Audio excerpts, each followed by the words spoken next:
La chimie organique s'intéresse aux molécules que fabriquent les organismes vivants, c'est-à-dire toutes les molécules qui contiennent du carbone, de l'hydrogène, de l'oxygène, de l'azote, et qui constituent en quelque sorte les briques du vivant, sachant qu'après, nous, au laboratoire, on va un peu plus loin que les molécules qu'on trouve dans la nature.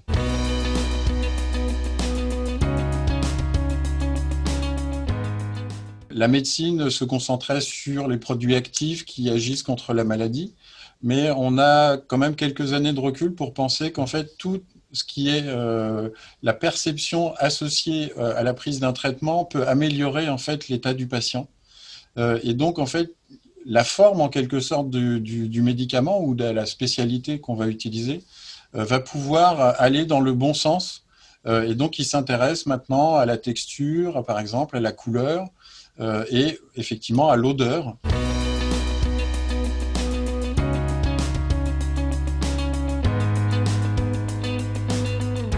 Dans ce cas-là, je pense qu'il y a un effet beaucoup plus spécifique associé à un produit d'hygiène.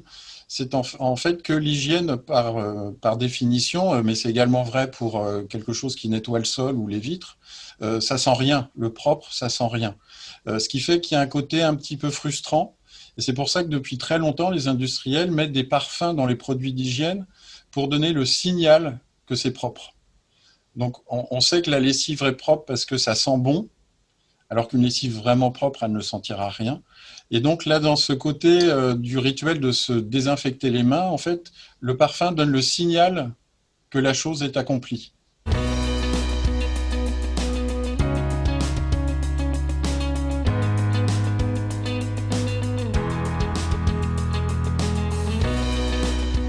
L'éducation de l'odorat et la rééducation lorsqu'on a perdu l'odorat, c'est-à-dire quand on a été anosmique, sont très très liés puisque c'est le même mécanisme qu'on met en jeu.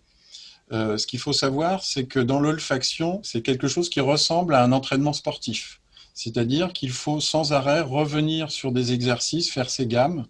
Il y a toujours la comparaison chez les parfumeurs entre les deux. Et donc, en fait, une chose extrêmement importante dans cette éducation, mais aussi pour rééduquer, c'est de créer dans le cerveau des connexions entre les neurones. Et pour ça, il faut lier à une odeur qu'on est en train de sentir une verbalisation. C'est-à-dire qu'il faut poser les mots sur une odeur qu'on est en train de sentir.